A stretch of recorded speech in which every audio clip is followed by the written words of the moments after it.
Okay. Anne, did you want to lead us off? Yeah, I'll go ahead and kick us off. So I just wanted to say welcome and thank you so much for joining us today.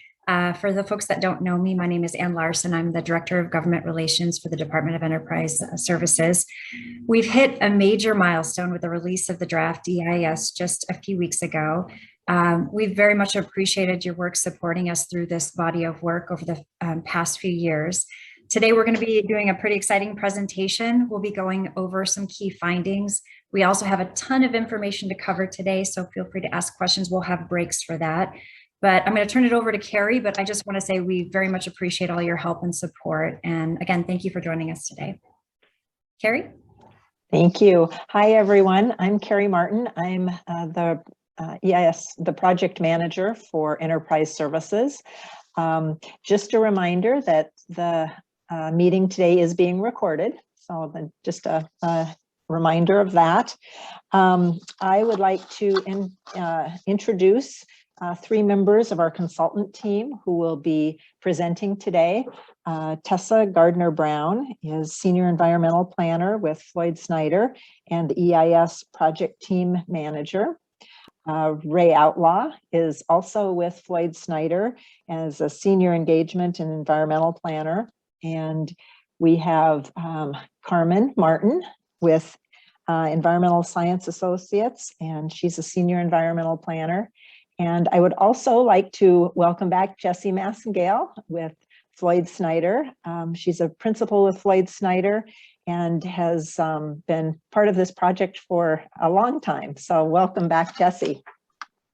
And I think with that, I will turn it over to Tessa to get us started. Actually, I will turn it over to Jessie to get us started today, but I did want to note to the group that the meeting is being recorded. So just a heads up on that. Yeah, thank you. Good afternoon. I'm excited to be here today, and thank you everyone for joining us. And just, I think Anne and Kerry captured this as well, just all the appreciation for all of the collaboration over the last year, but several years, really in support of the EIS project. And our goal and hope is that the draft EIS really provides the body of work to support decision-making for the project. And there's a lot to cover today. So Tessa, Carmen, and Ray will be busy because we're trying to really cover all of the great work that was done in preparation of the document and by the multidisciplinary team and all the facets of the EIS. So I think, as Anne noted, the team will be moving at a pretty quick pace just to make sure we can cover everything today, but the team has set up stops throughout the presentation to allow for questions. So maybe jot them down as Tessa and Carmen and Ray walk through things, or post them in the chat so that they can kind of speak to them as we go. We want to make sure we have time for your feedback and information as well. And then, like always, Ray is going to keep time for us during the meeting and during Q&A so that we have a little bit of extra time at the end. But yeah, just thank you, and it's nice to see everyone today.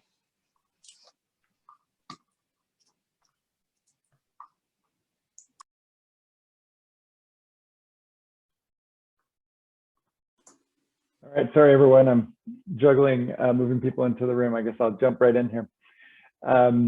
So a quick recap of the project area includes the 260-acre Capitol Lake that is managed by Enterprise Services under a long-term lease with Department of Natural Resources. That lease extends to 2028. So this area extends to the northern point of West Bay of Bud Inlet. West Bay isn't managed by Enterprise Services. However, the project actions may occur in West Bay, so it's included in the project area.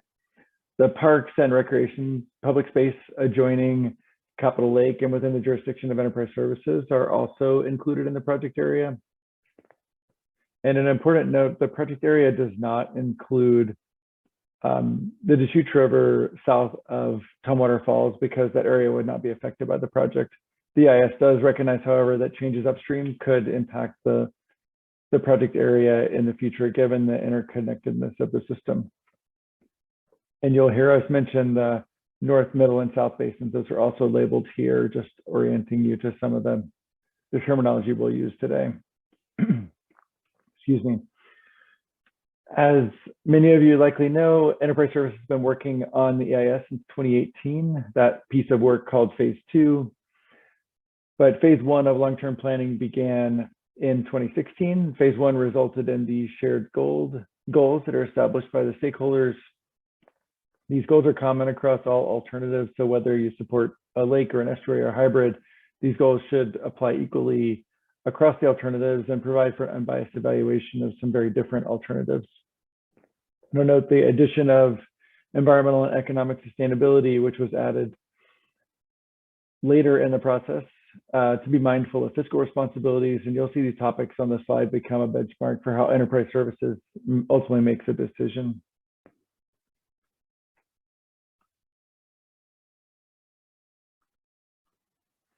All right, before we look at some maps of the alternatives, we wanted to note some elements that are common across all action alternatives. And action alternatives is another term that you'll hear a bit today that's used to collectively describe the managed lake, estuary, and hybrid alternatives and differentiate them from the no action, which is used for a baseline comparison. So all the alternatives would require construction dredging, all the action alternatives, excuse me, and those initial dredge materials would be beneficially reused in other areas of the lake basin to construct habitat. This beneficial reuse is a significant cost savings compared to disposal. All of the action alternatives would also require maintenance dredging, and those activities vary by location and frequency. Tessa will talk about those in 8 or 10 slides here. There would be boardwalks in the middle and south basins. A boat launch at Marathon Park for hand-carried watercraft would be constructed, and the dock at the Interpretive Center would be rebuilt similar to today. A pedestrian bridge will be added along Fifth Avenue to support multimodal access around the water body. Decontamination stations will be added to help prevent the spread of invasive species. And one thing we want to note that we have also talked about before, something you don't see here is formal swimming facilities, which are not included in any of the alternatives. A little background on that: operating formal swimming facilities doesn't align with the mission of Enterprise Services, and there's no indication that that's going to change in the future. The former swimming beach at Capitol Lake was operated from 1964 to 1986, and that was operated by the City of Olympia, not by the state. The project does not preclude, however, any entity such as Olympia Parks and Rec from negotiating a lease to operate formal swimming in Capitol Lake should water quality conditions be suitable and following separate environmental review. All right, to the maps. So the managed lake alternative would retain the Fifth Avenue Dam in its existing configuration, although it would be overhauled to significantly extend the serviceable life of the structure. The reflecting pool within the North Basin will be maintained, and active recreational use would be restored in that area. Sediment would be managed through that initial construction dredging that I talked about a few minutes ago, and recurring maintenance dredging in the North Basin only. Sediment from construction dredging would be used to create habitat areas in the Middle Basin to support ecological function, habitat complexity, and diversity.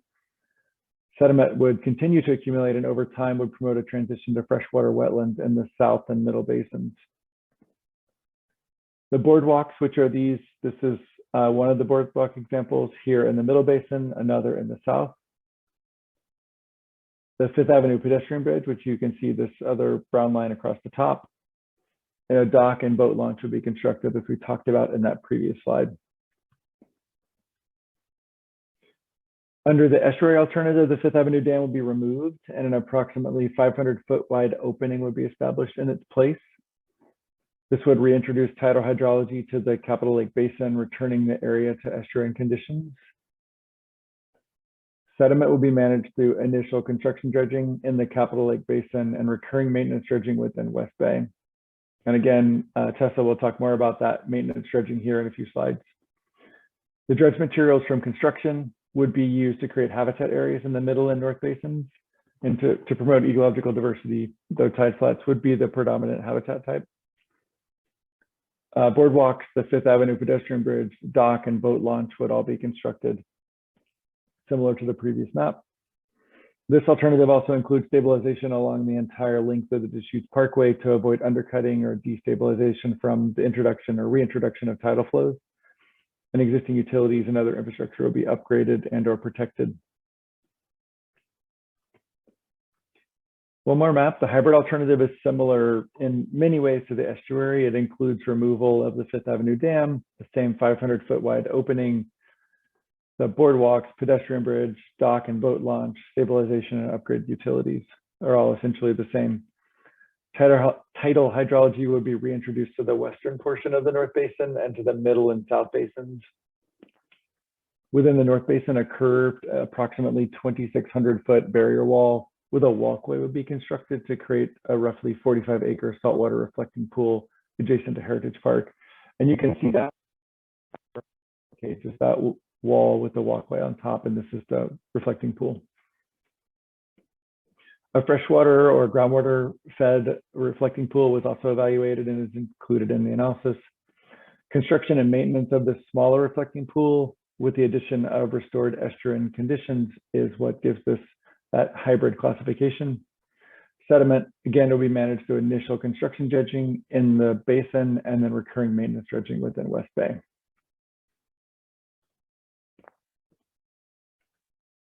Tidal conditions in the basin under the estuary and hybrid alternatives would be similar to Bud Inlet. We've gotten a lot of questions about this. To determine the amount of time the North Basin will be filled with water, an inundation curve was developed, and that's what you see in the bottom left of this screen. And the area with the star indicates the estimated amount of time that the North Basin would be inundated or covered by water. And this shows that roughly 80% of the time you would see water in the basin.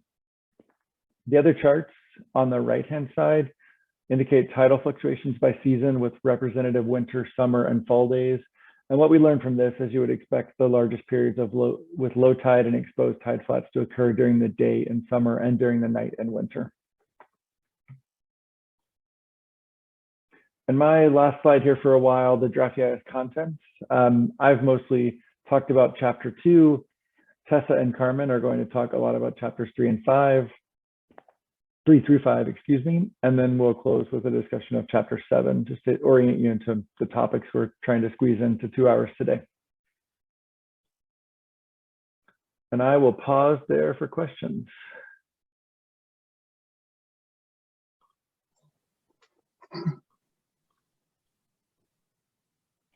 I do have a question. This is Pete. Sure. In the diagrams, it doesn't show the boardwalk that parallels the railroad tracks. Is that just because of the scale of the diagrams, or was it the intent to take that out?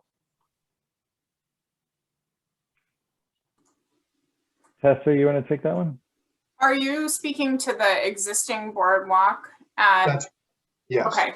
It's because those don't change, and so we haven't overlaid another line, a piece of line work on those. Those would remain as they are today. Okay, thank you, appreciate that. And that's something you might want to just clarify in the document or presentation. Of course, I am interested in hearing, your reasons for not going with a freshwater lake. So I hope you can cover that at some point during the presentation. Thank you. That's all for now. And Mayor Komet, before we switch to the next round of questions, let me also describe that the analysis that led us to a saltwater reflecting pool, which we believe best meets project goals and performed the best relative to objective criteria. That's all provided as the last attachment to the draft EIS. And so you can see that reasoning there. We don't get to it in the level of detail you were hoping today. Thank you. I think Zita had a question and so did I. Zita, I think your hand was up first. Well, I was also going to ask about the hybrid lake. As I recall, part of the analysis indicated that filling the lake with fresh water would be problematic because of growing demands for fresh water in the area. Though I have to admit, I haven't read the whole report. I only read the executive summary. Yes, thank you for that comment. And we do describe that in better detail in the draft EIS relative to the public interest test and the review by ecology. My question, and it might be addressed in attachments, because like Zita, I've only read the executive level. Using the dredge spoils, I guess is the correct word, to help with construction of any of the alternatives, is there a concern for continued invasive species being a problem in any of these alternatives, and some of the chemicals that might be in there, like, for example, that came out of the brewery a year ago? We do describe that in chapter 2, so you'll look for that discussion there.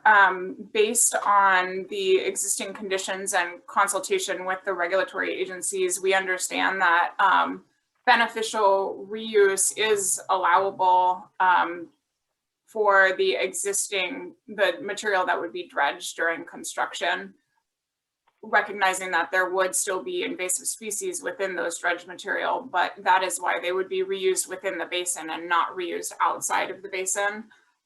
There could also be a reduction in invasive species from just the buried, like, you know, they'll be buried by that work too. I would say chapter 2 is the best place to go for that full, complete discussion.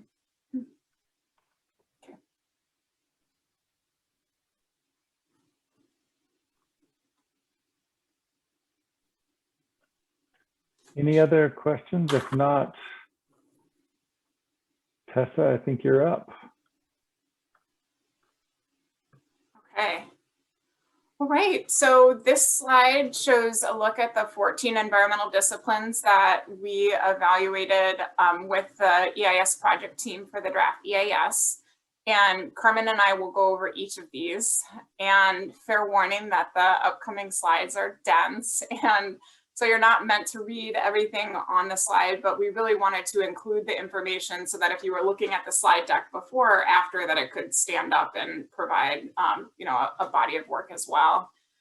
And we do like to remind before we head into this that our time today is really a briefing. We're hoping to provide an overview of the highlights from the draft EIS, but we can't possibly cover everything that's in there. So please remember that the draft EIS is where you'll find the comprehensive discussion.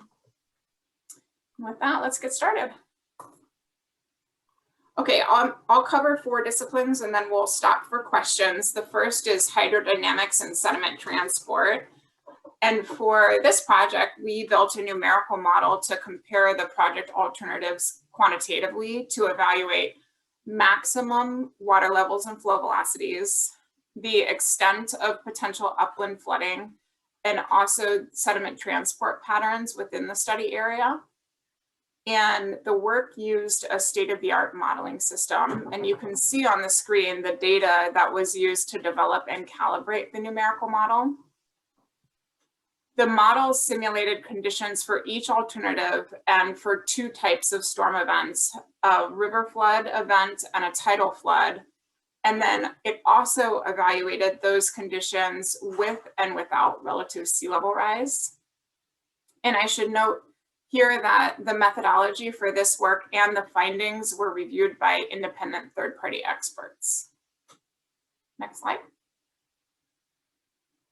What the model found was that the no action and the managed lake alternatives had the highest maximum water levels overall. And under those alternatives, the greatest extent of flooding occurs during the river flood events. And that makes sense, of course, because in a river flood event, you have large volumes of water coming down from the Deschutes River, and there's only that constrained exit point at the 5th Avenue Dam. And then under the estuary and hybrid alternatives, the numerical model showed that during major tidal floods, the water levels under those events were higher than the no action and the managed lake alternatives. And that makes sense too, if we think about it, because the 5th Avenue Dam would no longer be in place as a barrier between the tidal fluctuations and the basin. And then related to sediment deposition, we saw that under the estuary alternative, sediment deposition in West Bay is 3 times higher than the no action and managed lake alternatives and approximately 4 times higher under the hybrid alternative. Next slide. Okay, so this graphic is taken from the EIS. It shows the predicted movement of sediment for each alternative. And to quickly orient you here, the darker red indicates higher levels of sediment accumulation, and the blue areas show erosion. And you see under the no action and managed lake alternatives, those are the left two on the slide, that sediment deposition largely occurs within the capital lake basin, but there is some throughput of suspended sediments through the Fifth Avenue Dam. And then under the estuary and hybrid alternatives, the right two tiles there, some deposition does occur in the capital lake basin, but more of the sediment would be moved into West Bay, and settling would primarily occur on that eastern shore of West Bay. And you can see too that the deposition rate reduces further away from the basin. And in response to this, we modeled a range of potential mitigation measures, but ultimately the recommended approach to managing sediment is to incorporate maintenance dredging into the alternatives, and for the estuary and hybrid alternative to monitor sediment annually so that the dredging could be responsive to actual environmental conditions. Next slide. And this is an output, this is the output for the river flood event, and the warmer colors, the reds and the oranges, are the highest water levels.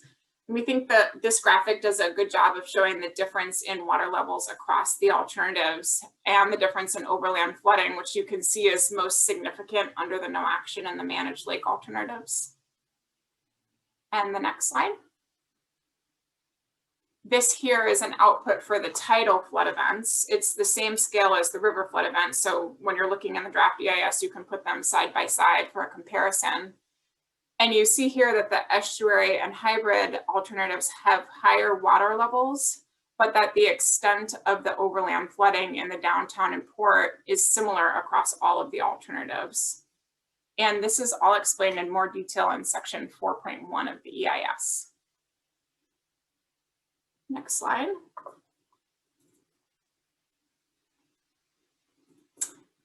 Okay, so moving to navigation, we evaluated a range of data that you can see here on the screen to establish baseline conditions for navigation in West Bay.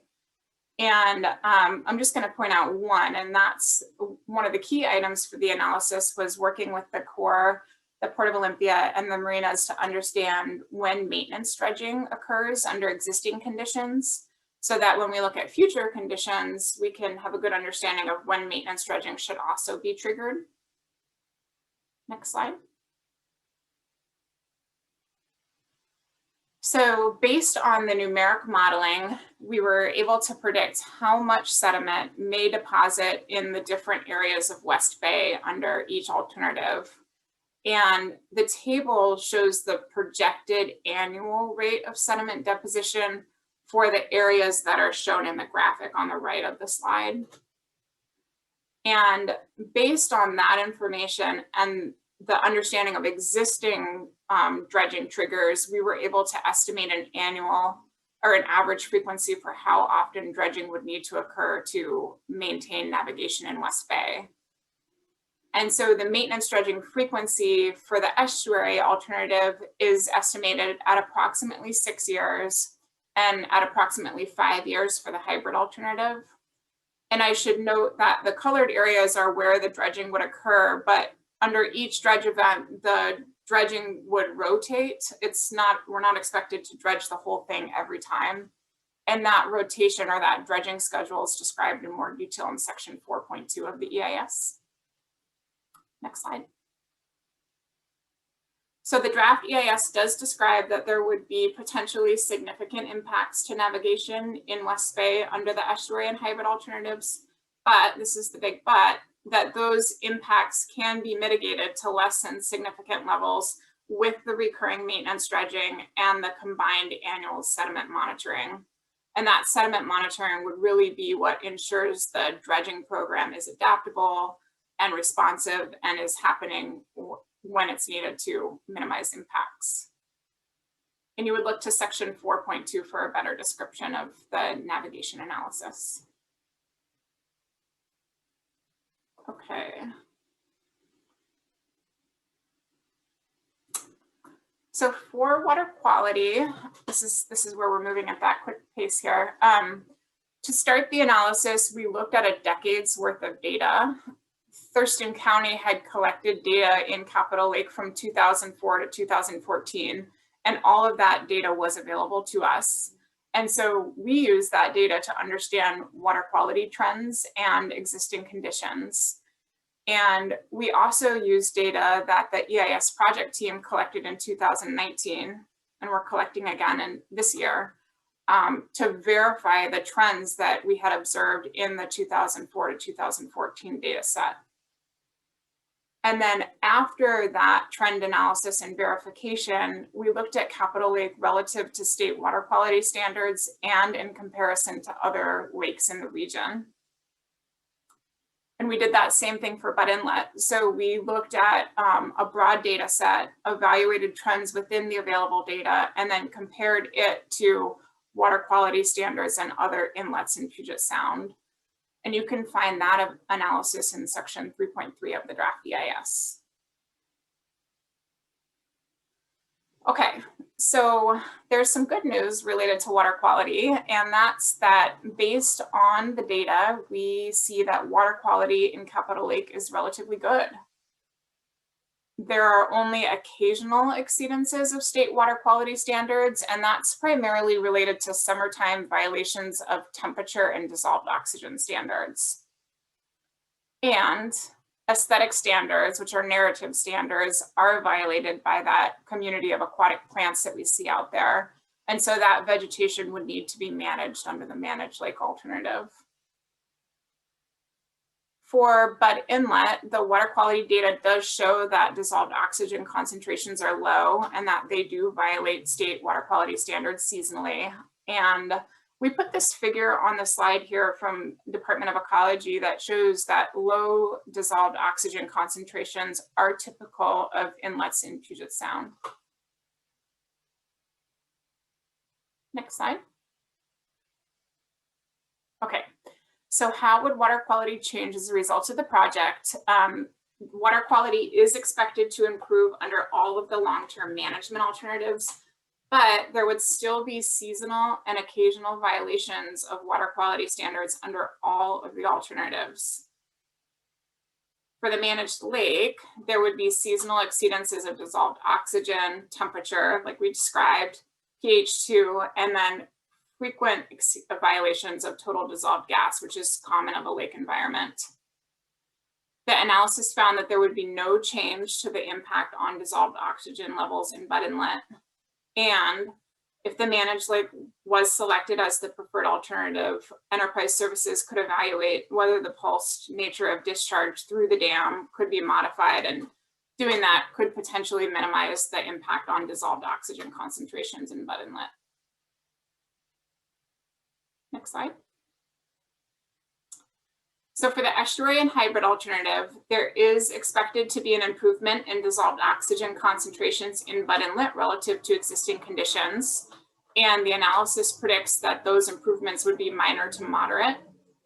And just a note on that, the State Environmental Policy Act requires us to consider a worst case scenario when there are data gaps or uncertainties. And so the analysis anticipates that the scale of water quality improvement would be smaller than what's been previously modeled by the Department of Ecology. And we expect comments, of course, on that analysis, and that's exactly what this public comment period is for. And the analysis does describe that there would be continued violations of water quality standards for dissolved oxygen in Butt Inlet and in the restored estuary area. And in that restored estuary area, it could be interpreted as meeting water quality standards, but it's not expected to meet numeric targets for dissolved oxygen. A couple more notes here. So the water quality analysis also looked at conditions in the reflecting pool, and because the reflecting pool under the hybrid alternative would be filled with higher tide waters, there would be higher levels of dissolved oxygen than what occurs on the estuary side. And Appendix E of the Water Quality Discipline Report evaluated pretty closely the freshwater reflecting pool concept. And it concluded that active management would be required to maintain water quality. And without active management, there would be significant impacts to water quality. And you would refer to sections 3.3, 4.3, and 5.3 for the methodology and the findings of the water quality analysis. And I should note too that this work was also reviewed by an independent third-party expert.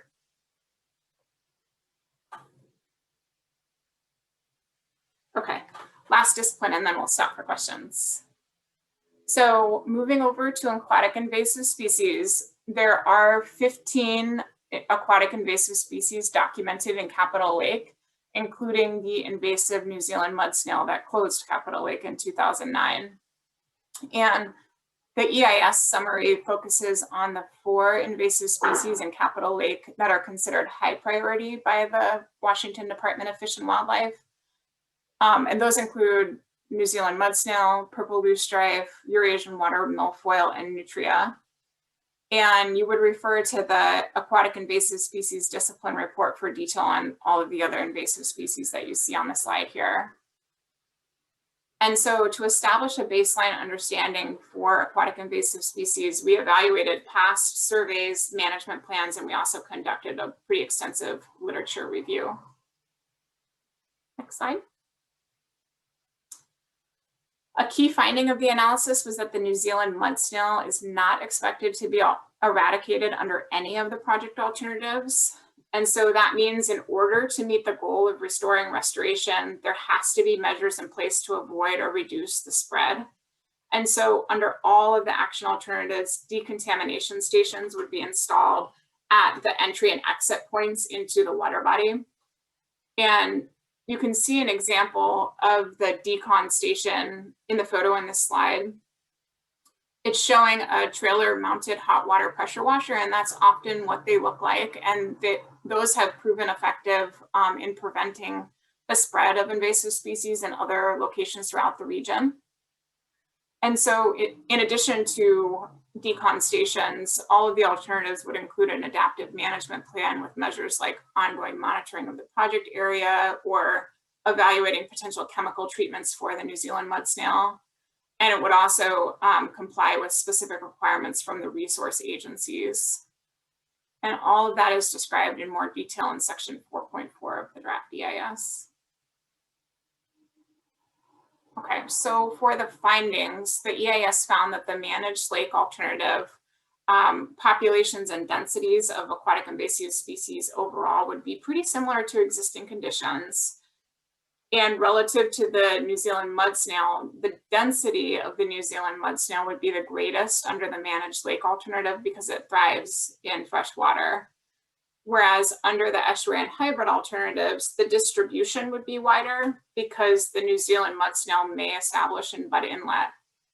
But the analysis describes pretty well that the establishment of the New Zealand mud snail along shorelines in Bud Inlet is not expected to have a significant impact to native aquatic species, and that the overall population and density would be quite low. And lastly, I'll say here, under the estuary and hybrid alternatives, the reintroduced tidal flow would eradicate a majority of the aquatic invasive species that are found in Capitol Lake today, and that would be a substantial benefit. And let's pause for questions.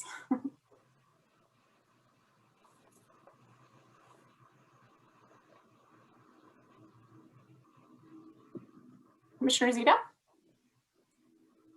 So in your flooding analysis, you did consider sea level rise, right? We did, yes. And so a similar question is, in your dissolved oxygen water quality analysis, did you also consider the impacts of increasing temperatures with climate change? The water quality analysis does have a discussion related to potential impacts from climate change, and that's best captured in the water quality discipline report that's attached to the draft EIS. Great, thank you. Jeff, I see your hand next, and then Lisa. Thank you. Tessa, I think I heard when you were discussing the disposal of dredge material that that would only occur in the middle and north basin. Is that correct? The disposal of dredged material during construction, Right. correct, would occur within the middle and north basin. There could be some export under the estuary or hybrid alternatives, but yes, the reuse would be in the basins.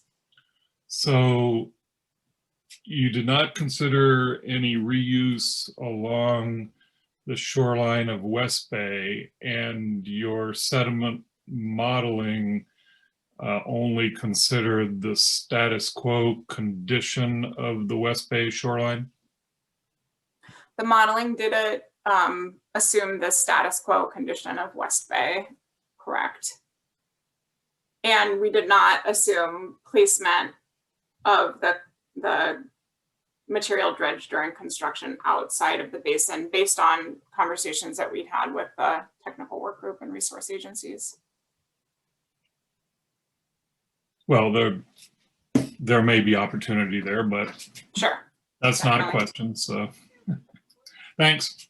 Okay, thanks, Jeff. And then Lisa, and I see Ty after that. I had two questions, and part of it was asked by Jeff Dickinson. My second part is sort of related to Commissioner Zita's question, and that our sea level rise plans actually has some actions that will be building up the east side of West Bay to help prevent flooding. Was that taken into account on the flooding maps I saw? It doesn't appear to be, especially in the sea level rise areas. And then he already asked the question on the, and then my second question is, the dredging still probably will have to happen in the managed lake because it's still getting 1.7 inches per year. So but it will be more spread out. Is that correct? Yes, maintenance dredging would occur under the managed lake in the North Basin. And that occurs at about a 20-year frequency. We didn't show it on that nav slide because there would be no maintenance dredging in West Bay as a project action under the managed lake. The port, the Corps, and the marinas would still have to dredge, but that would be unrelated to a project. That wouldn't be part of the managed lake, that dredging in West Bay. And then your other question about, did the modeling incorporate potential actions for that may be taken on the eastern shore of West Bay? I'd have to go back and look at that. I would refer you to the numerical modeling discipline report for more information there. Sorry, I don't know that answer on the top of my head.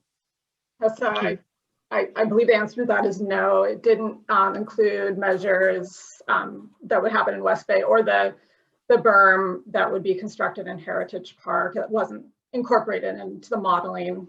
So the flood maps show flooding that would occur without those measures being implemented. And I believe if you look at the report, there's a footnote that explains this in more detail. But yeah.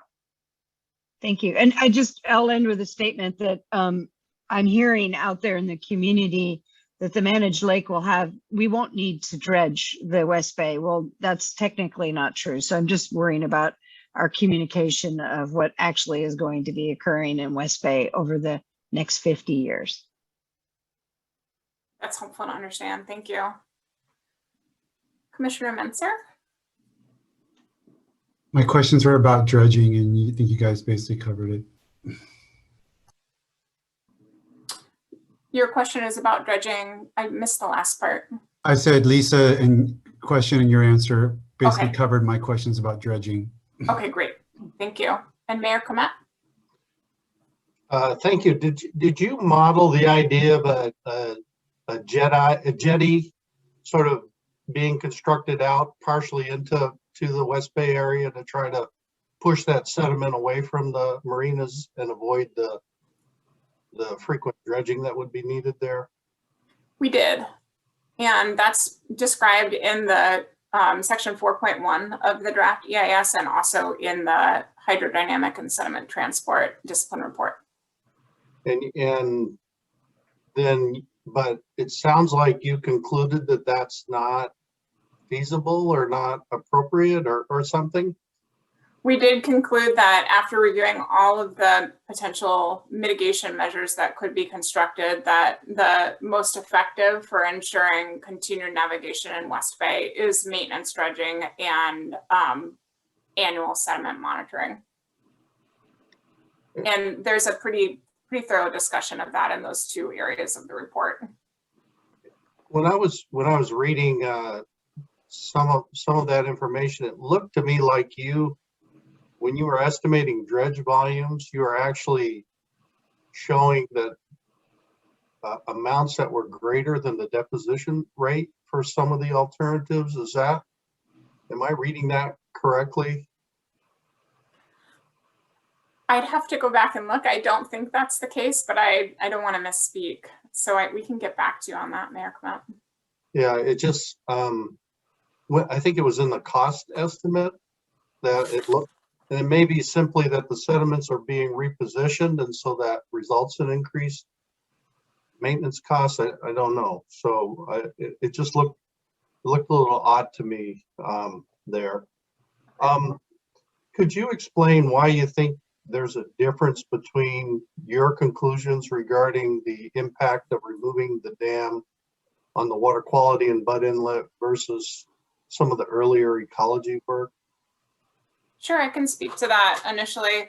I would say that both ecology and this analysis assume that there is an improvement to dissolved oxygen levels in Butt Inlet as a result of the estuary. And both of them have noted that there would be continued violations of water quality standards in the critical months related to dissolved oxygen. And really the difference is that under SEPA, the State Environmental Policy Act, when there are data gaps or uncertainties, it directs the proponent, the lead agency, to look at a worst case scenario. And in this case, worst case means lower levels of water quality improvement. And so that's what's reflected in the analysis. But there is alignment that there is an improvement. It's just this analysis describes a potentially smaller level of improvement than what ecology has predicted. Thank you. Absolutely.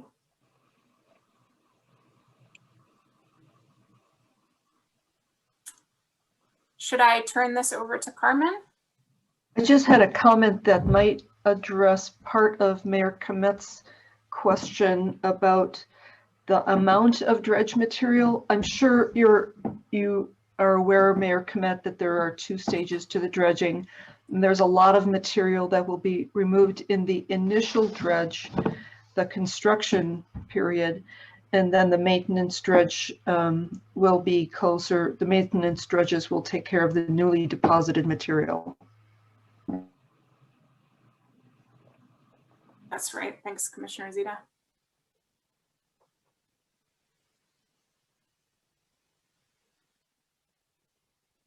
Okay, Carmen, let's pass it. Thank you.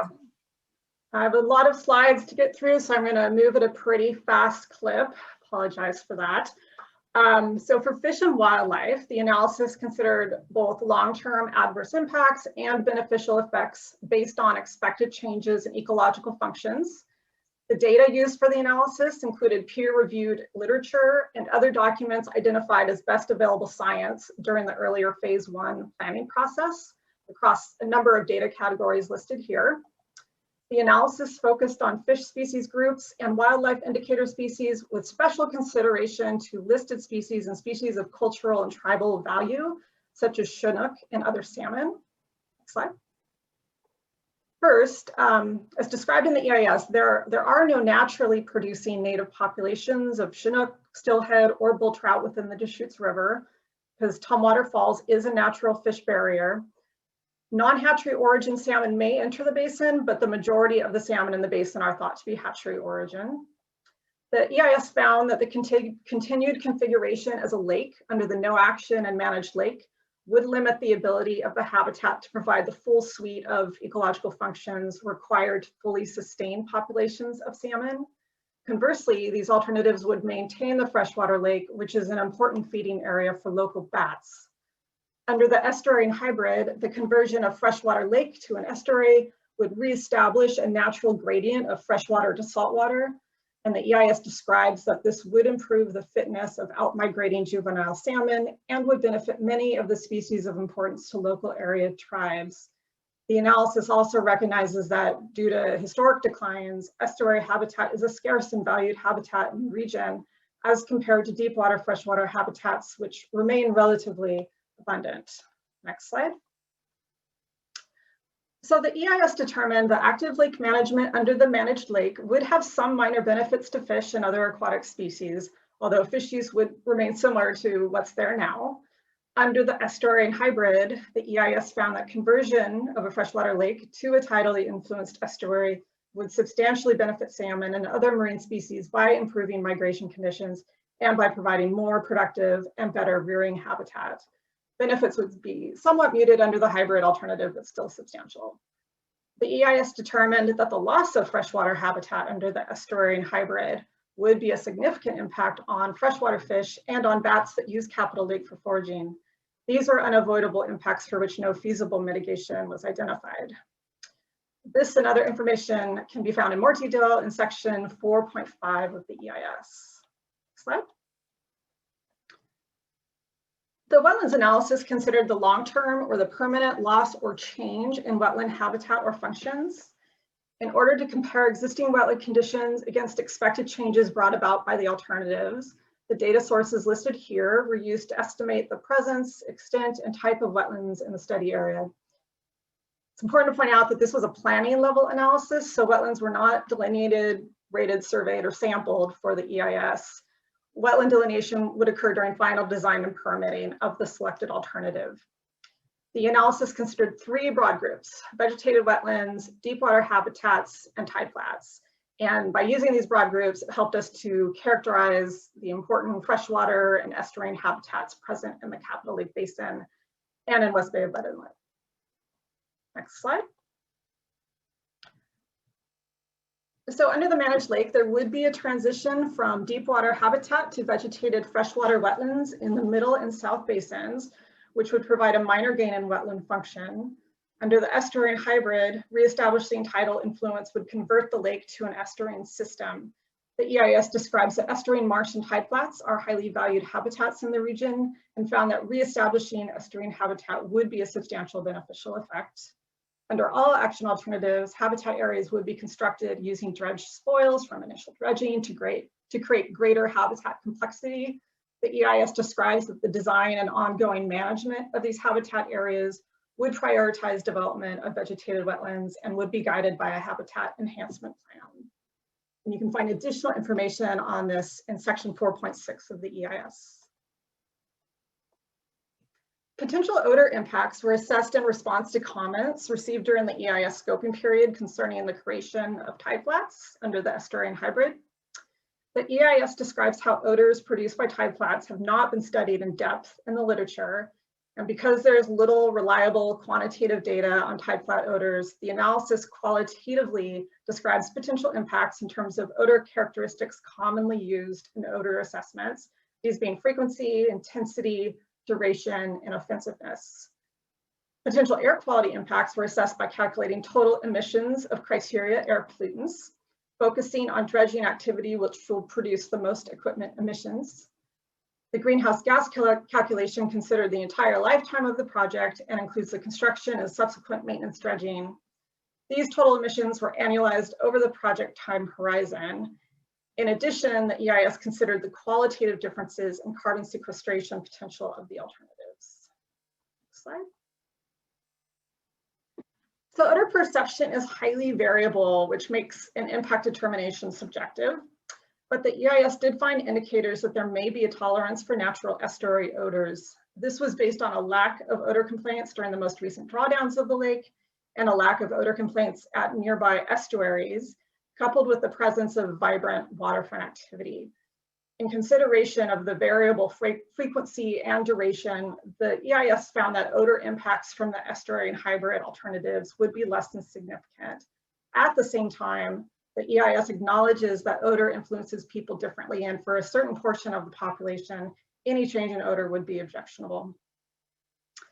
While the estuary and hybrid would have the highest combined construction and operation related greenhouse gas equipment emissions, the vegetated marshes established under those alternatives are expected to sequester more soil carbon than would be expected in open water habitats under the managed lake alternative.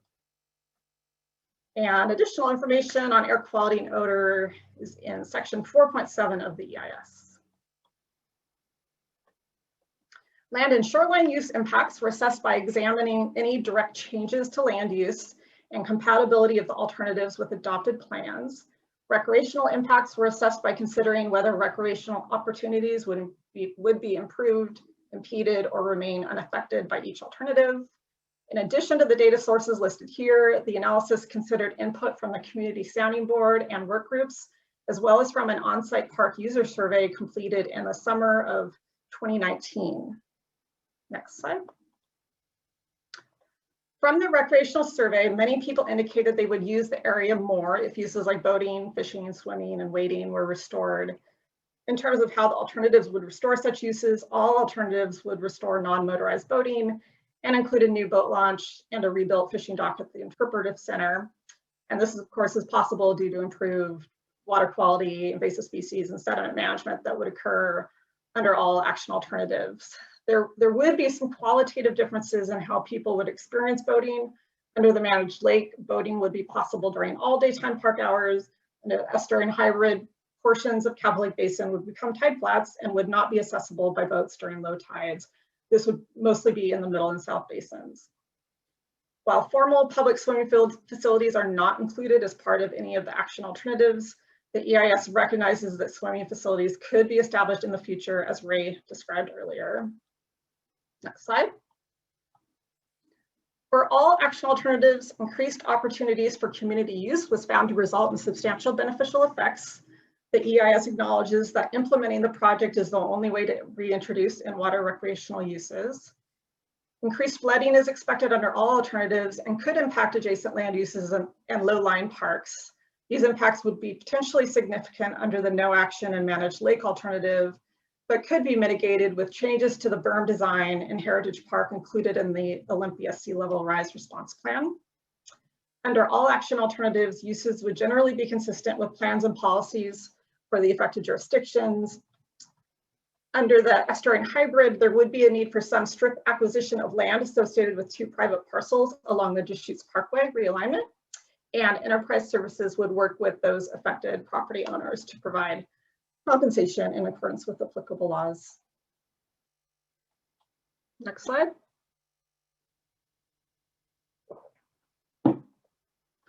A number of methods were used to describe cultural resources in the study area, including review of previous studies and databases, and coordination with local area tribes and the Olympia Chinese American community. Results of a field inventory were combined with information from previous historic resource investigations to create a comprehensive summary of the historic built environment. The EIS considered listed historic resources as well as historic resources that the project team evaluated and recommended as eligible for listing in the National Register of Historic Places.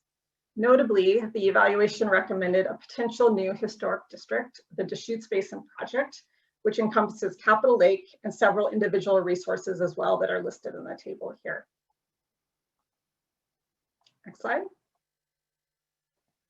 The analysis and related coordination with the tribes found that there are no documented traditional cultural properties within the project area. However, the absence of documented traditional cultural properties should not be interpreted to indicate these properties don't exist in the project area.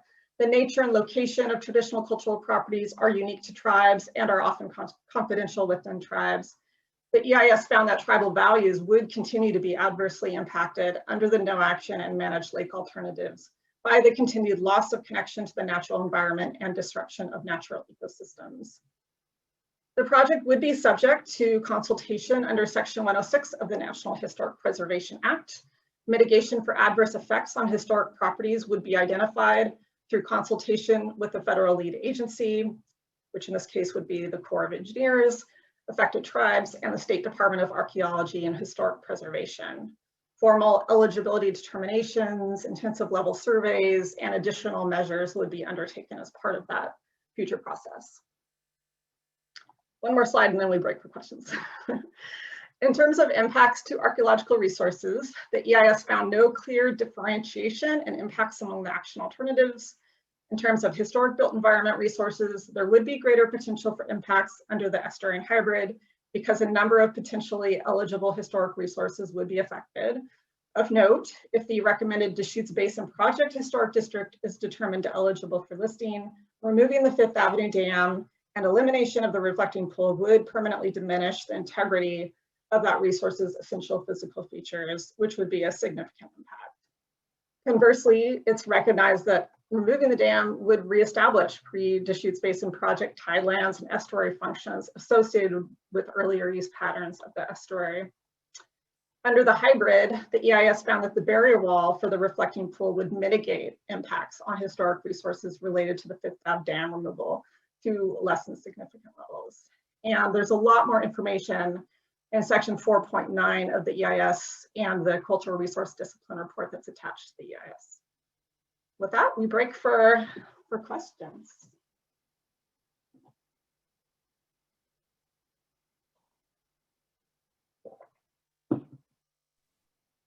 I have two questions. The first one is on the greenhouse gases. How does this align with the regional climate mitigation stated goals in almost every single jurisdiction in Thurston County, since this basin or lake exists within our region, and the fact that we have heard from our consultants with very little wiggle room that sequestration is going to be critical for especially our 2050 goals, that we likely won't reach them. How did you put that into that process and the consideration? We did. We looked at Thurston County's climate action plan and considered how the alternatives would align with those goals and objectives. And I would point you just to the air quality section where we talk about it, but my recollection is we do state that the estuary and hybrid alternative to a lesser extent are more in line with the goals of the climate action plan due to the fact that they are expected to sequester more soil carbon. Thank you. The second one is, it's just a curiosity one that I think a lot of us are asking these days. When we're talking about historical and cultural values, I'm having a difficulty with that. How do you value something that was built in 1949 versus something that's been there for thousands and thousands of years in terms of the weight for historical importance? I'm just having difficulty, and I think the community will need to know if the managed lake is partly kept because of cultural impact. When you weigh those, 70 years versus thousands, I'm just having difficulty with that, how you're going to value that, because it's just. Sure. I mean, that's always a challenge. And the role of the SEPA document is to disclose, identify impacts, and for this project, benefits. Benefits are a really important part of the SEPA EIS. But, it's not, the SEPA doesn't try and balance those values. So we disclose them, we talk about them. But, that's ultimately, things like that is something the decision maker weighs when they look to identify preferred alternative and select an alternative for implementation. But it's a really good question and it's tough. Yeah.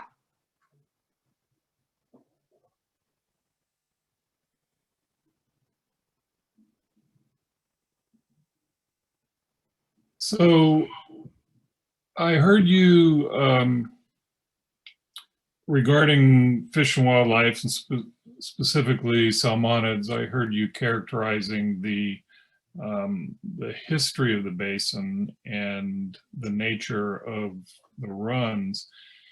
Is there language in the EIS that further characterizes the legal history and the characterization of the salmon runs relative to their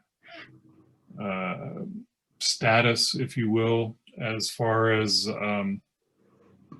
protected natural resources.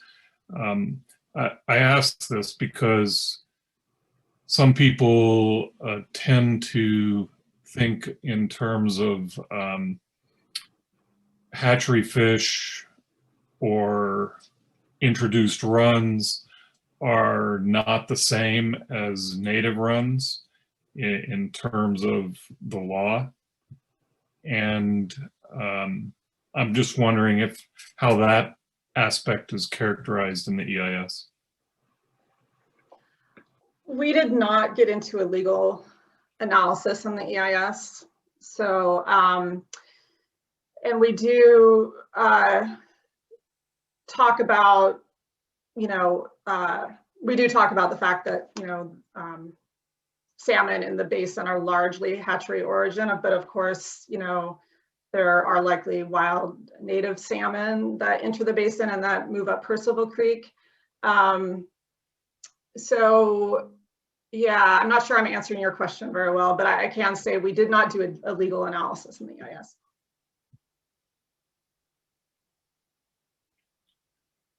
Thank you. Yeah, this is Pete. I would just add that there not only are likely, there are salmon that move up Percival Creek. So I've seen them, so I know they're there. I was curious, this is the first time I'm hearing that there's been a proposal to list the dam and the lake as a historic district. Regarding, I've never heard of a Deschutes Basin historic district. That's a new one. I'm going to answer that while we're waiting for everyone else to join. So yeah, our project, our historic resource lead, as part of his analysis, prepared historic property inventories of structures that would be affected by project alternatives. And so the Deschutes Basin project relates to what the state legislature established way back in 1937. It's the overall design of the basin, which was informed by Wilder and White and the Olmsted Brothers design work, and included developing the dam, the bridge, and Deschutes Parkway. And our historic expert found or recommended that this area, which he calls the Deschutes Basin project, be recommended as eligible for listing. That doesn't mean it is eligible for listing. It would need to be reviewed by the State Department of Archaeology and Historic Preservation. And they would then determine if it is eligible. So yeah, and he evaluated the basin and the dam and other structures based on criteria used to evaluate historic structures and areas to come up with eligibility recommendations that the state would then review. Oh, interesting, interesting. So there's no sponsor per se or anybody that's requested it, is what you're saying? No, I mean, as part of this undertaking, it was important to understand the potential historic value so that the team could make potential, determinations of potential significance, that kind of thing. So there will be the formal process once the EIS is complete and once an alternative is selected to continue to do intensive level surveys and other research to determine eligibility. So if it were listed, would that affect the ability to change that area? No, I mean, generally, the fact that a historic resource is determined eligible doesn't mean you can't do anything. It just means there's probably going to be some mitigation attached to that, whether it's just documentation or some other types of mitigation to kind of preserve the history, basically. We can have a kiosk. I guess that's interesting. Yeah, I just wanted to change subjects, just quickly mention a couple of things. One of the things that wasn't discussed is the current lake does periodically have some pretty offensive odors. I don't know if that was covered somewhere, but that's certainly something I've observed over time. And I think an important cultural value that was not included in the analysis, and it'll be a comment I make, is, you know, the falls directly plunging into a saltwater body. That's a pretty rare thing. In fact, it might be the only place in the state where that happens, and I think that is part of the reason why it has significant cultural value, and would probably even have tourism value. And so I think that's an important consideration that wasn't discussed in the report. Okay, thank you for that feedback.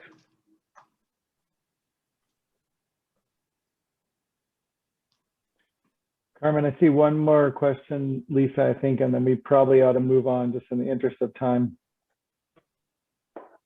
And I'm sorry if I keep coming back to this. I'm just intrigued that we could designate a historical district based only on since settlers came here that happen to be white, and not cultures that have been here for thousands of years. How are they going to determine that kind of historical designation? I'm having difficulty, including what Pete just brought up. The lake, you know, the lake versus having falls going straight into a saltwater basin is a cultural thing as well. And I'm just having difficulty because it would be a shame if, you know, the action that has been chosen by the EIS gets held up because of this. You know, the historic resource aspect of this is not my area of expertise, and while I think I might be able to respond to your question, I would refer you to the cultural resource section of the EIS, and for sure we'd be you know, welcoming any comments you have on the draft EIS related to that, and at that time our cultural leads can take a closer look at your comments and questions.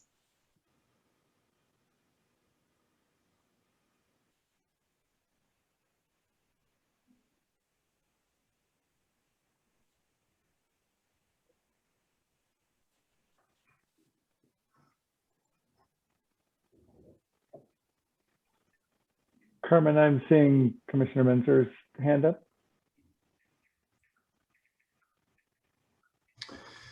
I just had a quick question and then a quick comment. The quick question, I've almost forgotten, I didn't write it down, but it was the last bullet on the last slide that I didn't understand. It was something about the hybrid would reduce loss of existing reflecting pool to less than significant levels. I don't really understand what that means. Yeah, it was really hard to encapsulate some of these conclusions in these slides, but what that's getting at is, it actually relates to our last conversation about the potential new historic district, the Deschutes Basin project. And what that is saying is, because the hybrid would retain a smaller reflecting pool, it wouldn't have that significant impact with the removal of the Fifth Avenue Dam. So the hybrid, in effect, would mitigate that impact relative to the estuary alternative. Okay, I guess I would just say that I would object to a dam being eligible for preservation or enhanced protection based on historical value in any circumstance. I think that's ludicrous, but. Okay.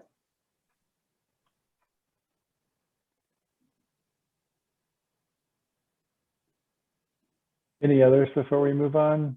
I'm not seeing other hands. But you might be waving at us and I can't see you because your video is off screen. So just double checking. Okay, Carmen.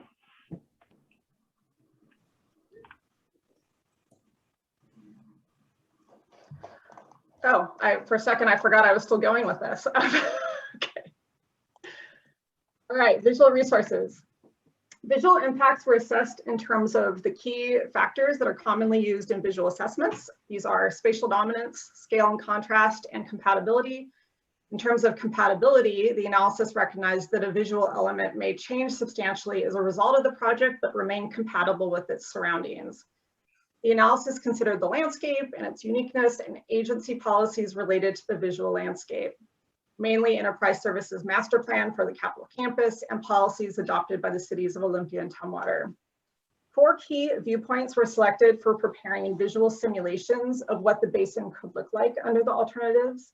These are locations where the alternatives would be expected to have the highest potential for observable changes in the landscape. And also, these were points that were of most interest to the community sounding board. The visual simulations were developed using bathymetry and tide elevation data to depict areas of open water and tide flats, as well as schematic design information developed for project elements, such as the habitat areas and the bridge. Slide. So this first key viewpoint is from the Capitol Campus overlook. And I'll just say it'll be much easier to pick out the differences and features when you look at the larger presentation and the EIS. But for purposes of this briefing, I'll quickly walk through these panels and point out items of interest. The 3 along the top show the estuary alternative at a high tide, mean tide, and a low tide. At high tide, which would occur approximately twice daily, there is full inundation with constructed habitat islands in view. As tides recede, tide flats would appear in place of open water. And at low tide, water would be visible only in the river channel. Importantly, the majority of the day, the North Basin would be partially inundated. The managed lake alternative in the bottom left will look like it does now pretty much. The next 2 show the hybrid at high tide and low tide. Along the left, you can pick out the 2,600 foot long barrier wall. And at low tide, water level in the hybrid pool would drop a bit, exposing some tide flats near the shore. And for all of these, you can kind of see the new 5th Avenue pedestrian bridge in the far distance. Next slide. Here's another view of the North Basin, this one from Heritage Park at the Eastern Washington Butte looking south. From this viewpoint, tidal fluctuations would be visible under the estuary as shown in the bottom 2 panels. The managed lake would look much like it does today. And under the hybrid, you would be looking out at the hybrid pool, and the barrier wall in the far distance is shown on the top right. The wall would reduce the area of open water viewable from this location, and the walkway in the foreground would need to be regraded to meet up to the elevation of the barrier wall walk. Next slide. This view is from the Marathon Park Boardwalk, looking northeast towards downtown Olympia. From here, the hybrid barrier wall from the estuary side of the basin presents as a more dramatic visual change. As tides recede, as in the right panel, more of the barrier wall would be exposed with the tide flats. The wall would extend about 18 to 25 feet in height above the tide flats and would block views of the reflecting pool from the west side of the basin. It would become the dominant feature of this view. These and other key viewpoint simulations of the middle and south basins are in the EIS. Next slide. Before summarizing the impact conclusions, just a few notes about some of the mitigation measures identified to reduce impacts.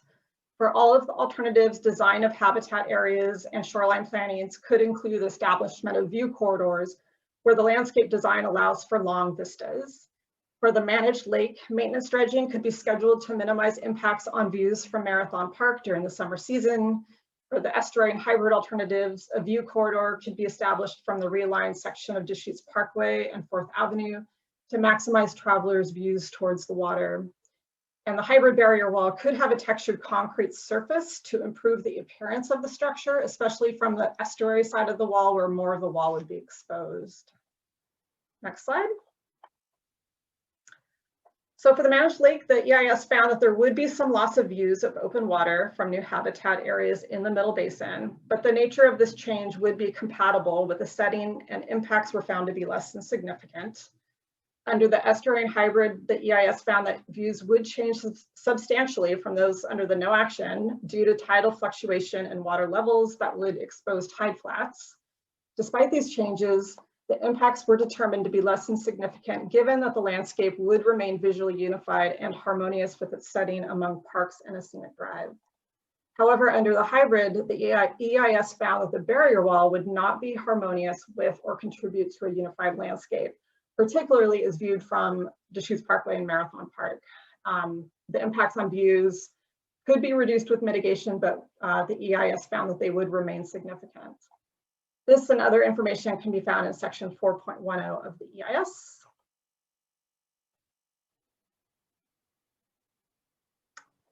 I think we break questions again. Carmen, there's a comment and question from Jeff in the chat relative to the cultural resources. If we could circle back to that for just a second. Sure.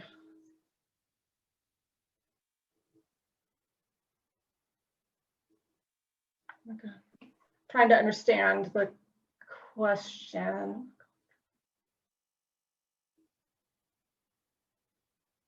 I'm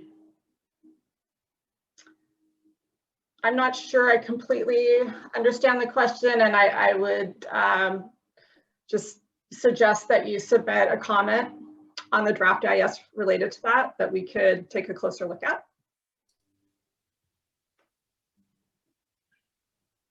Well, I can do that, but I'm just giving you forewarning.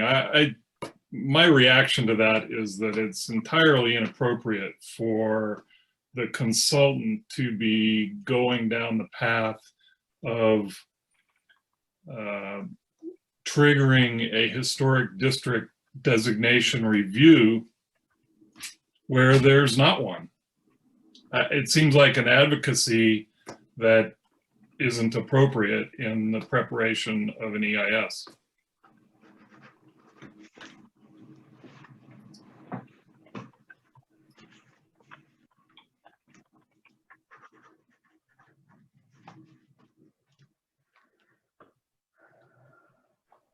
Jeff, I'm definitely noting that comment, and I'll circle back, Tessa. We can connect with others as well to make sure we understand that better.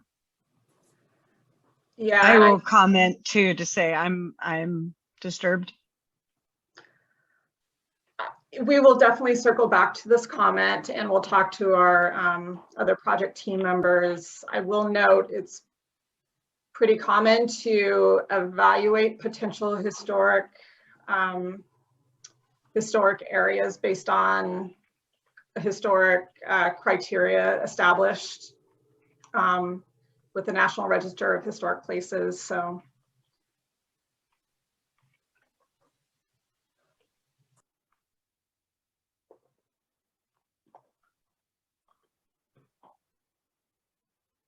Commissioner Menzer, your hand is still up. Did you have another question? Sorry, no. Okay, thanks.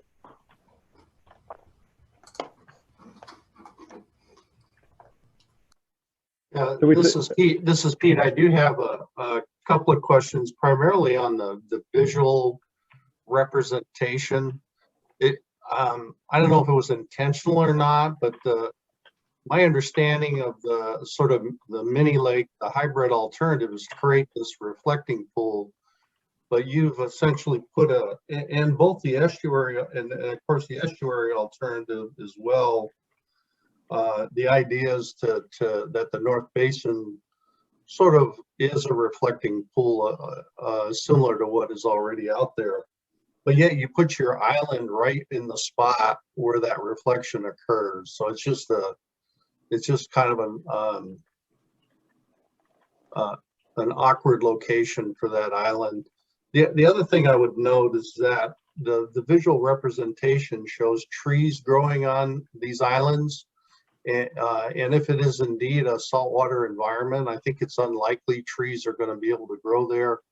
And I would add that from Tumwater's perspective, of course, the saltwater, we know that historically the brewery had, barge access, and a lot of the trees that have grown up over the years in the wetland areas there weren't there back historically. That was tide flat as well. And so that would really open up the ability to see the historic structures from the historical park side of the river, and of course similarly allow vistas out from those structures as well. So I do think those are important observations that are not included in that analysis, and we'll try and make a comment about that.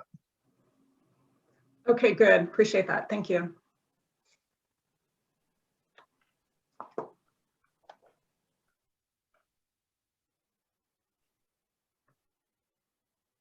Any other questions or comments? Well, Carmen, I'll get this. Brian I first. would add. I was thinking about the wall. You raise an interesting point about the separating wall, but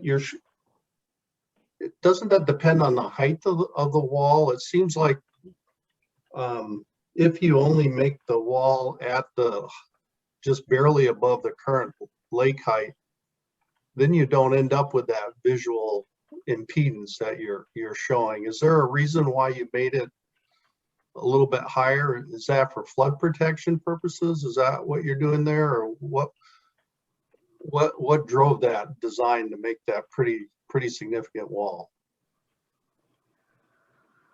Well, I think there were a number of reasons for the height. One, obviously, to create the separation between the reflecting pool and the rest of the estuary so that you don't have overtopping water. Also because there would be a multimodal, trail on top of the barrier wall. And, we would have to talk to our designers who did the schematic design to understand more that went into the design of the height in particular. There's also safety considerations, structural considerations, but again, we would need to talk to them to find out a little more about that, and we certainly could. Yeah, I agree. If it's as tall as you're proposing, that will be an interesting visual. I mean, it'll be a dominant visual feature from the Deschutes Parkway as well. So I hadn't really thought about that in that context. It would look pretty ugly, frankly, based on the diagram, unless you did something to make it more aesthetically pleasing. Yeah, and I think that's exactly, why the EIS found that it would have a significant impact. So, yeah.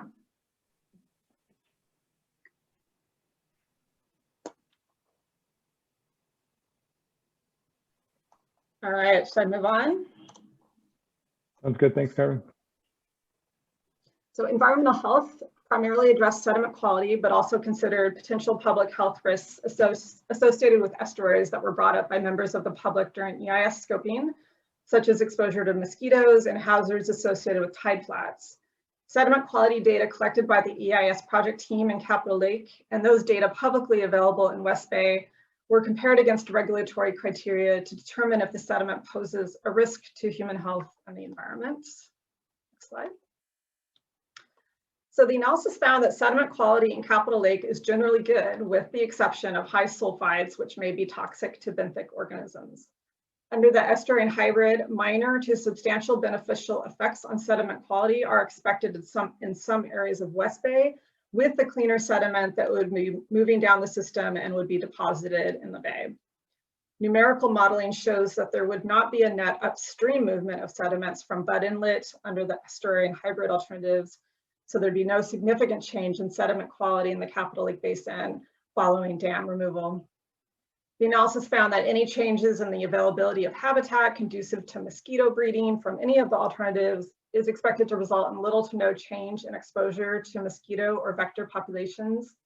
In terms of tide flat risks under the estuarine hybrid, the EIS does describe that tide flats can pose a risk and notes that nearby recreational areas in South Sound have caution signs posted, which is also proposed to reduce this potential hazard here.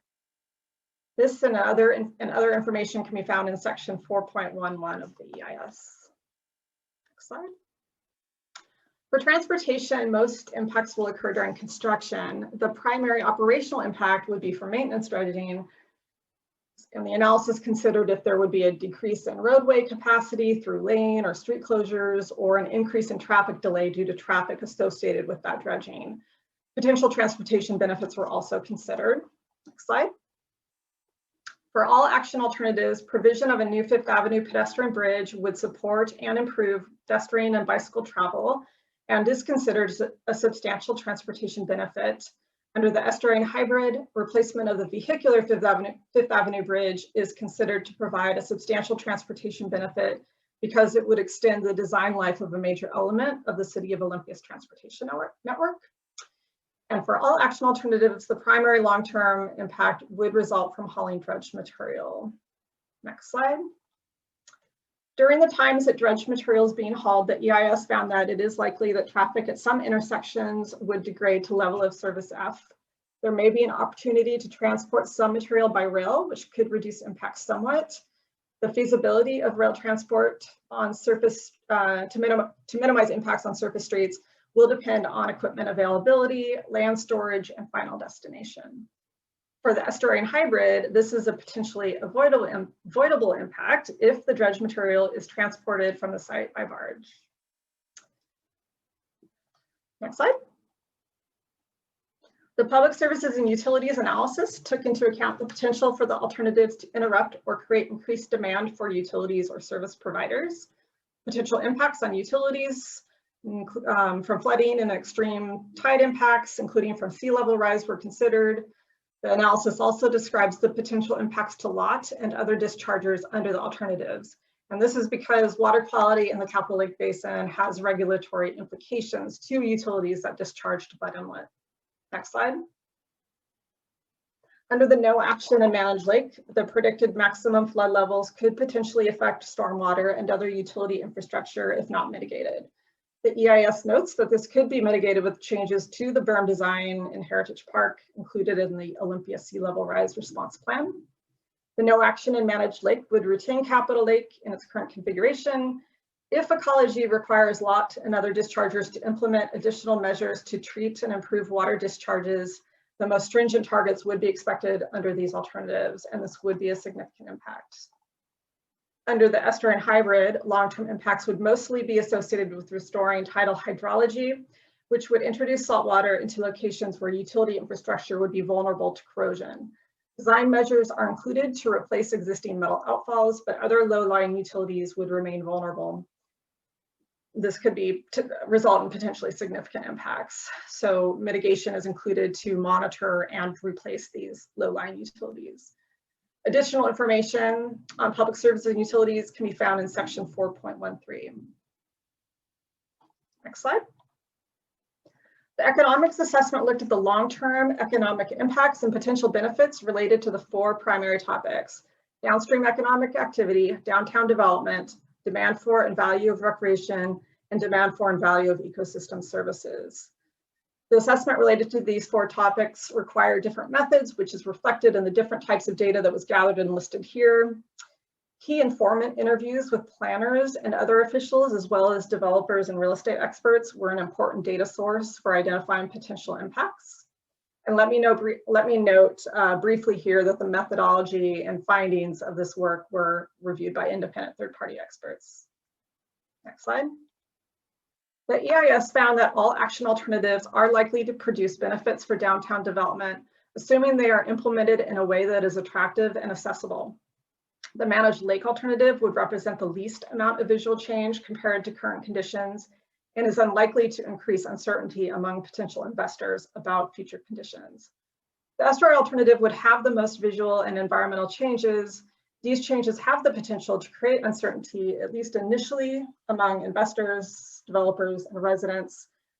But one of the key findings from key informant interviews was that they felt with an estuary design focused on establishing an attractive and functional estuary, this alternative would be unlikely to produce a negative impact on downtown development relative to the other alternatives. Next slide. Ecosystem services describe the capacity of the ecosystem to provide goods and services that people value. The EIS found that under the no action and managed lake, tribal values would be adversely impacted by the continued loss of connection to the natural environment and access to usual and accustomed fishing places. The estuary alternative, on the other hand, would support these tribal values, as would the hybrid, although to a lesser extent. Given the water quality improvement predicted by ecology under the estuary alternative, the regulatory compliance costs for lot are not expected to be as significant as is expected to occur under the no action unmanaged lake. This ecosystem service benefit could be monetized as an avoided cost to lot and its regional ratepayers. Under all action alternatives, the enhancements to trails, habitat areas, and restored water-based recreation would increase the value of recreation in the basin, and these benefits would not be realized under the no action alternative. And there's a lot more information on the economics analysis in section 4.14 of the EIS.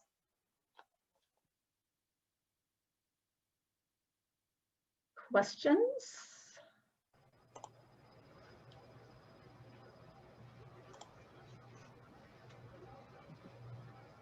Jeff, it looks like your hand is up. Okay, I'll go ahead. I noticed this isn't maybe a huge thing, but it has been kind of a pet peeve for me. I noticed that you described that there's no difference between the alternatives as far as mosquitoes go. I'm wondering how you reach that conclusion, since mosquitoes don't breed in salt water. And in contrast, I would say, you know, earlier you noted that there would be an effect on the population of bats that use the lake for feeding. Well, what exactly would they be feeding on other than mosquitoes? So, you know, if you're going to have an effect on bats, but you're not going to have an effect on mosquitoes, it sounds like there's an inconsistency there. You can't really have it both ways. I will say, as far as mosquitoes, I mean, I'd have to look back at this section of the EIS, but my recollection is that it describes, you know, how mosquitoes are pervasive in urban environments. There are some mosquito species that actually do breed in brackish environments. That surprised me too. And there would still be pockets of freshwater in the basin. So I think that, you know, I point you to the environmental health section to see how it was described, which was described in more detail than what we presented here today. And I would suggest the same for the analysis of impacts to bats, to look at the Fish and Wildlife section to see how that was described.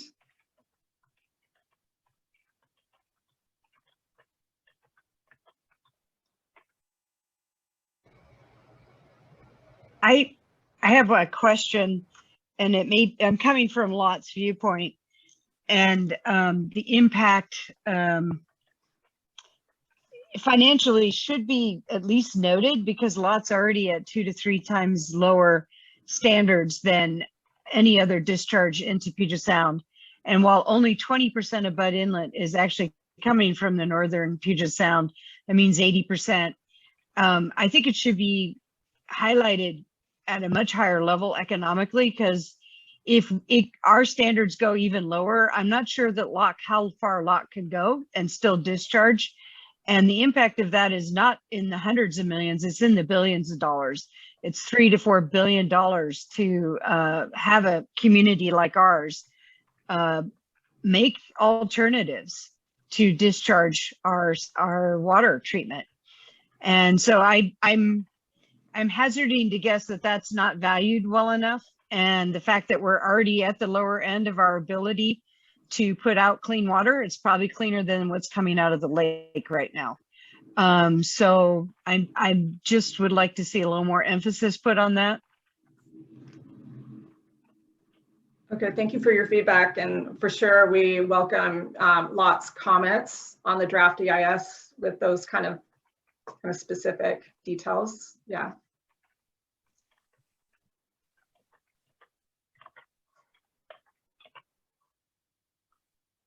This is Pete. Just a couple of quick comments on the transportation and utilities part of this.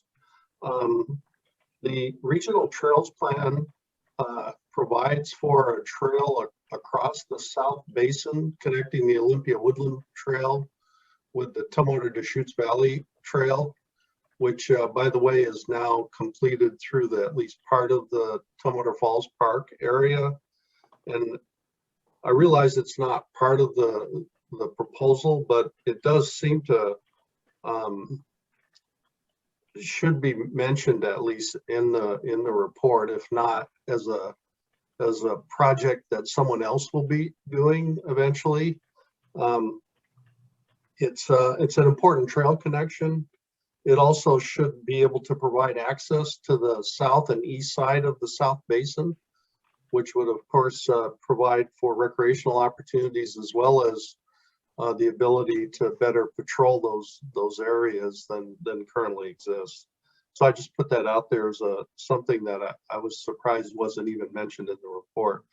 We do have you should also note that we do have a lift station on the south side of the South Basin. I don't think it would be significantly impacted, but there is a lift station there, as well as a major sewer interceptor that parallels the railroad tracks in the South Basin. So those are two pieces of utilities that were not described in the report that probably should be included. And again, we'll try and make a comment and just point out where those are for you. Thanks.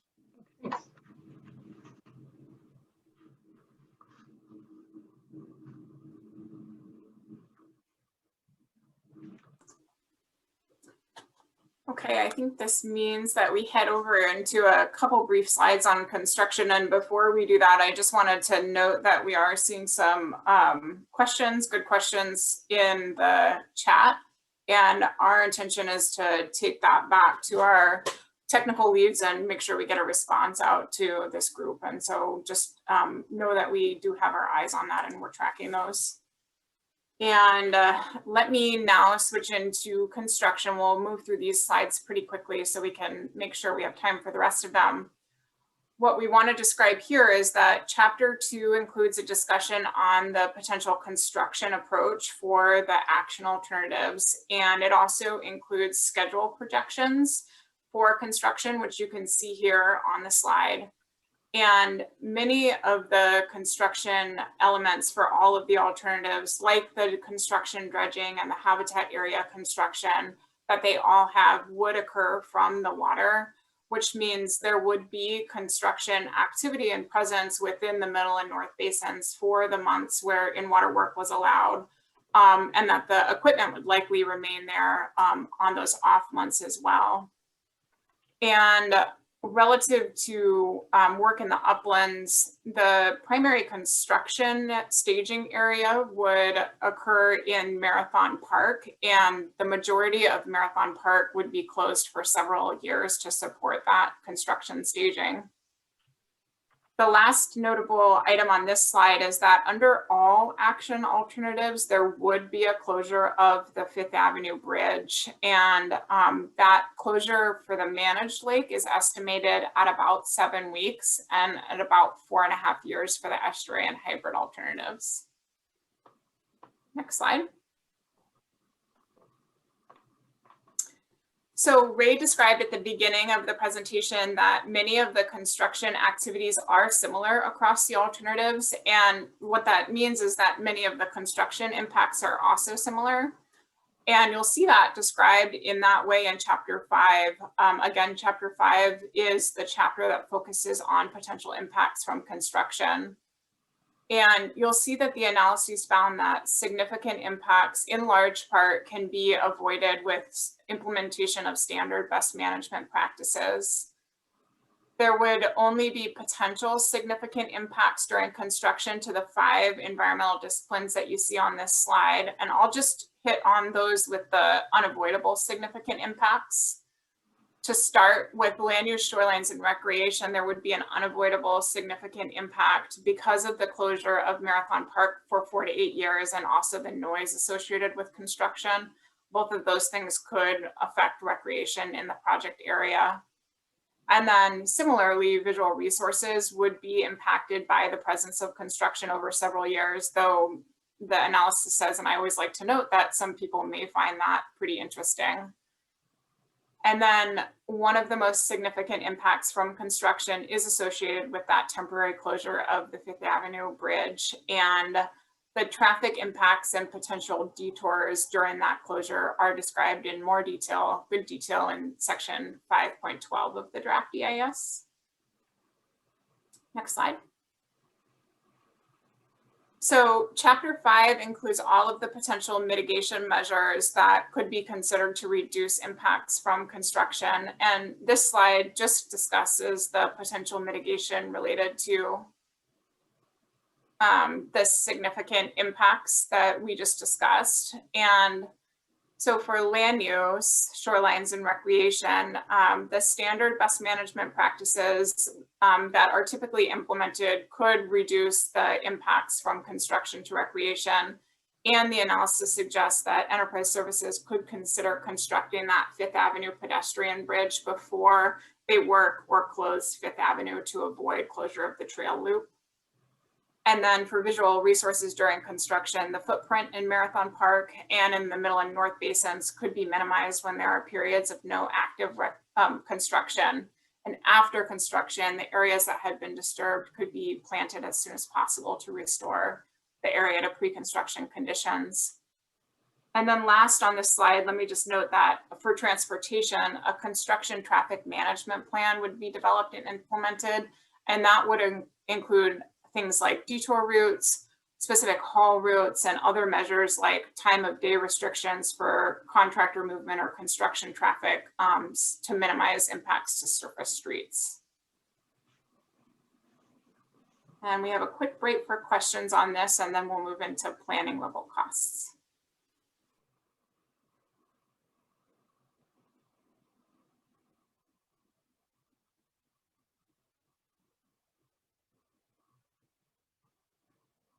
Okay, not seeing any hands raised for construction. Moving into planning level costs, the table that you see on this slide is an excerpt from chapter 7. And chapter 7 is the chapter that focuses on planning level cost estimates and a number of assumptions that went into the cost estimates. And you'll see here that the cost estimates include costs for design, permitting, and construction, and then for sediment management over 30 years after construction. Relative to the construction cost estimates, those reflect all of the primary elements of each alternative, like dredging, like habitat area construction, boardwalks, work on Fifth Avenue. And then the cost for 30 years after construction at this point only focuses on sediment management. And the reason for that is because the other management requirements, like adaptive management for water quality under the managed lake or adaptive management of the habitat areas, those would be better defined during the permitting process for the preferred alternative.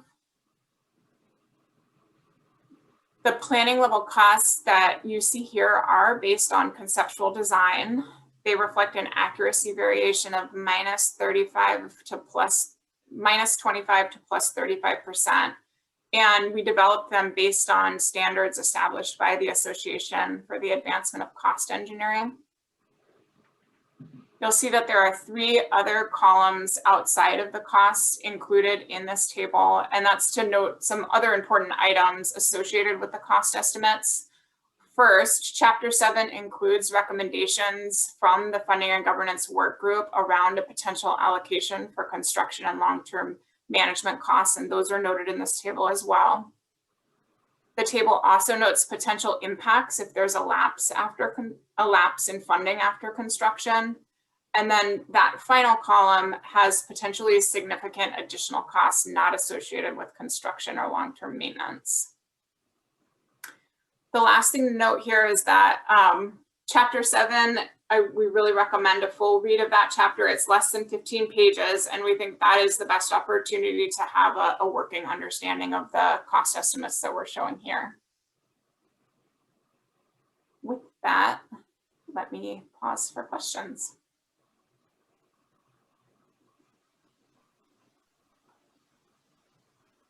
This is Pete. Just an observation.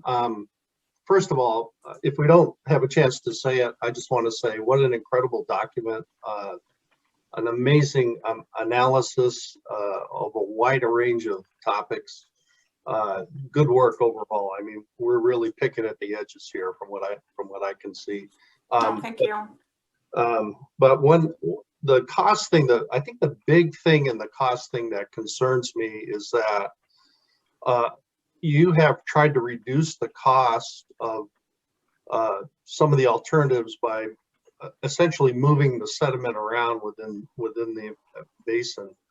And my concern is does that then simply, we know those sediments are eventually going to get moved out into the bay, and does that in essence transfer the cost from a capital cost, that initial capital cost, which hopefully will be largely borne by the state and federal government, to a long-term management cost that'll likely be borne largely by local governments and local residents of the area. And I don't think, from an engineering perspective, I understand you're trying to minimize capital costs, and that makes a lot of sense. But I think from a finance perspective, that's going to make it much more expensive long-term to the local area, and I'm concerned about that. I don't know how to address it, or if there should be an analysis done that sort of looks at that in more detail in the final document. But it seems like an important consideration from a financing point of view that I think we need to really peel open a little bit more. So I'll leave it at that. It's an interesting question, Mayor Komet, and I would suggest that our numerical modeling didn't show that transfer. And we did conduct the numerical modeling with the habitat islands and looked at areas of deposition and erosion. And so that might be a good place to look, and let's definitely get that comment from you on the draft EIS and we can look into it further.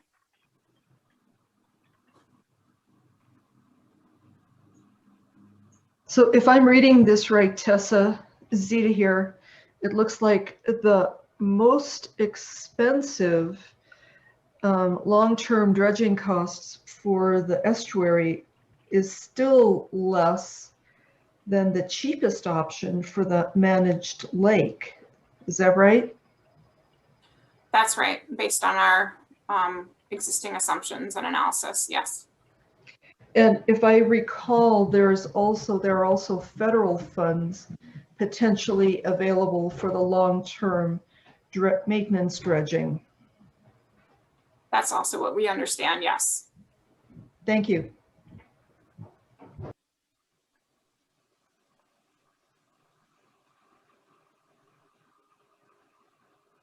Ray, I'm looking at the time here. Do you want to go through your last slides and then we'll open it for public? Yes, very quickly. Thanks, Tessa. So this timeline you've seen before just gives you an idea of where we're at and where we're going. The draft EIS comment period extends through August 13th. After the comment period, we'll begin working through the preferred alternative selection process and work on the final EIS. As we've said before, the preferred alternative will be identified in the final, and that's expected in summer 2022, pending the extent of public comments and additional technical analyses required. Just briefly on the outreach we're doing, online open house is available 24/7 from now until August 13th. Kiosks have been updated around the North Basin. That's the map on the right side that you see, and also a sample in the bottom right corner. We have 2 more virtual office hours, the 14th and 15th of this week. And we continue to provide briefings, many of them scheduled with your commissions and councils.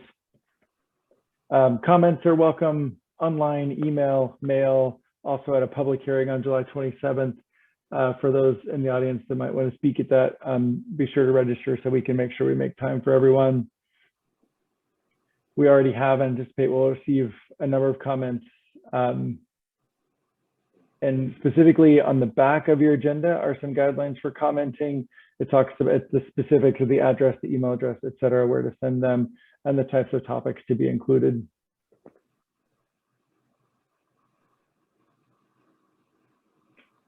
And I think I was going to turn it over to you for one more update, and then I will check while I'm doing that. If you're in the audience and would like to submit a comment, could you just raise your hand to let me know? Yeah, and thanks, Ray. I'll just go ahead and close and say that we anticipate that the boards and commissions and councils that you guys come from will want to submit comments endorsing one or more of the alternatives. And we do welcome that feedback, and it'll be incorporated into the decision-making process. But keep in mind that there's another step after the comment period where we'll be soliciting input from those key stakeholders on which alternative that could be supported. Keep in mind, this isn't we're not incorporating this into a voting process. And this decision-making process was intended to avoid like the stalemate that we've had in the past. And I think everybody's aware that neither a short or long-term strategy can be implemented without completing this EIS, which means we've got to get to a preferred alternative. So, and I think this is in section 1.12 of the draft EIS, which we'll want to review. Thank you, Anne. It looks like we have one, Steve. I'm going to unmute you, so one member of the public that would like to speak.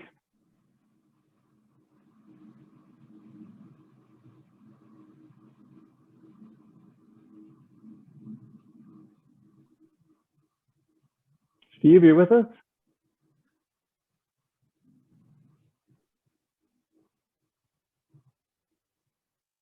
It does look like you were able to unmute, but we're not able to hear you at the moment.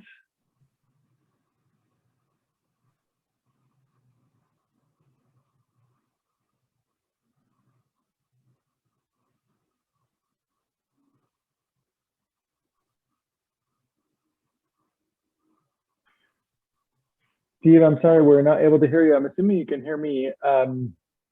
Please know that your comments are welcome via the project email inbox. And you're also welcome to follow up with me afterwards. We can try to find out what the technical challenge was so we can make sure you're able to speak next time. Tess, I'm going to stop there and see if there's any final thoughts or and of course, any final questions or comments from the members. Well, I don't know if you heard my comments before. I lost my connection a few minutes ago, but I wanted to thank you for your terrific work. Did you hear those comments? We didn't, but we thank you for the comment. No, you've done careful and thorough analyses of all these areas, tricky questions. You've anticipated questions we didn't even think of, and you've got independent third-party review. Really terrific job, and thank you for this very clear and useful briefing, and for a terrific public process, which is ongoing.